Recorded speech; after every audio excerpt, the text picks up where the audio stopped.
एक स्टेट के chief minister आते हैं और वो बोल देते हैं बटेंगे कटेंगे, तुरंत हमने बताया कि ये कि उत्तर प्रदेश नहीं है, नॉर्थ में ये चलता होगा। हमारे महाराष्ट्र में शिवशाहू फुले अम्बेडकर की विचारधाराओं से महाराष्ट्र चलता है। अगर सीए की बात थी तो अब बटेंगे तो कटेंगे वाला जो नारा है उसको हमने सबने विरोध किया है। मैंने अकेले ने नहीं, मेरी पार्टियों ने तो किया ही किया। बीजेपी के मुझे किसी ने बताया, पंकजा मुंडे ने भी विरोध किया, वो महाजन। तो विरोध करने से क्या होता है? पार्टी में तो आप हैं वैसे भी ना, महायुति में तो हैं। एक स्टेट के चीफ मिनिस्टर आते हैं और वो बोल देते हैं बटेंगे कटेंगे, तुरंत हमने बताया कि ये कि उत्तर प्रदेश नहीं है, नॉर्थ में ये चलता होगा। हमारे महाराष्ट्र में शिवशाहू फुले अम्बेडकर की विचारधाराओं से महाराष्ट्र चलता है।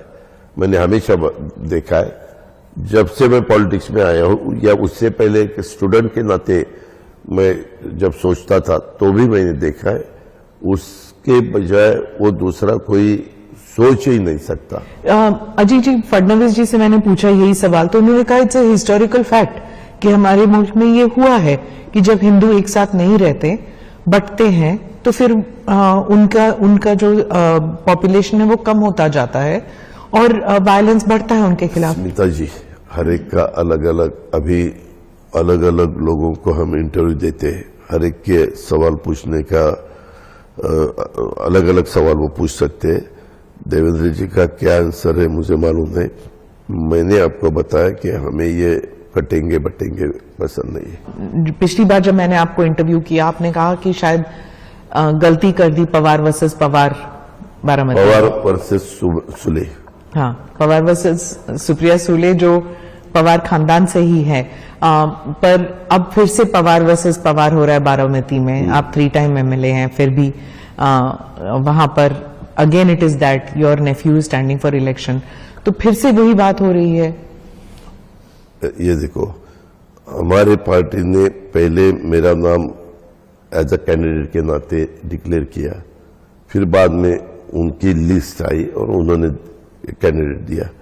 हर एक पार्टी ने कौन सा कैंडिडेट देना वो पार्टी का अधिकार है, उनके पार्लियामेंट्री बोर्ड का अधिकार है।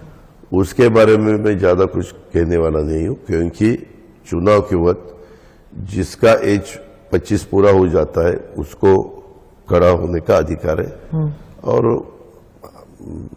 पिछले दफा मैंने गलती की, अभी किसने क्या किया वो मेरे बारामती के वोटर सोचेंगे। क्या शरद पवार जी ने कहा था आपके भतीजे को कि आप जाके मुझे नहीं मालूम। आपकी लास्ट टाइम कब बात हुई है शरद पवार जी के साथ? बहुत दिन हो गए। दिन मतलब पिछले हफ्ते? नहीं, बहुत महीने हो गए। पर अभी भी रैप्रोशमा नहीं हुआ, अभी भी सिचुएशन खराब ही है। वो उनके काम में बिजी रहते हैं, मैं मेरे काम में बिजी रहता है, मौका ही नहीं मिलता बात। क्योंकि जब भी चुनाव होते हैं या जब भी कोई बाई इलेक्शन भी होता है तो बात चलती है कि अजीत पवार वापस चले जाएंगे शरद पवार के पास। यहाँ तो कोई भी रूमर उठाते हैं, कोई, मैंने बताया कि पहले भी वैसा ही हुआ, लोकसभा के चुनाव के वक्त फेक नैरेटिव सेट करते। वैसे क्यों, इसके पीछे कौन है, उसका मास्टरमाइंड कौन है, वो जरा देखना पड़ेगा। हमसे जुड़े रहने के लिए हमारे YouTube चैनल को सब्सक्राइब करें और नई वीडियो की नोटिफिकेशन के लिए बेल आइकॉन को दबाएं।